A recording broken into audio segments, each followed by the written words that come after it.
Mga brothers, ang bagong version ng Sniper 155 ng Yamaha na may presyong 148,000 pesos. Bagong design yung kanyang sombrero mga brothers. Of course, naka-LED ang ating headlight dito na naka-split type at may daytime running lights. Naka-telescopic port ang kanyang front suspension, and of course, naka-disc brake ang harap nito na merong single channel ABS. At meron naman tayo ditong 17 inches na wheel mags.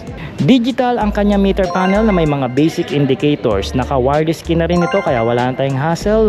Bolt socket, nalalagyan nyo na USB charging port at basic switches naman. 5.1 ang kanyang fuel tank capacity nandito sa underneath. At meron tayong taas na 795 pagdating sa kanyang seat height. At meron po itong bigat na 121 kg in wet weight.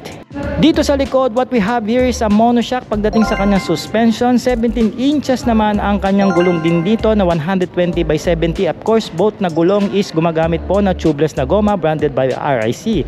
Disc brake na rin tayo na naka single pot piston caliper na Nissin ang brand. Upright po ang ating muffler dito na sobrang haba na sporty look. Ang kanyang taillight po ay inspired sa Yamaha R1 at meron tayo rito basic na turn signal lights na bulb type. Umaarangkada nga ang makina nito ng 14.4 Nm of torque at kaya naman dumulo ng 17.7 horsepower. Meron itong 155cc na single overhead cam pero apat yung kanyang valves.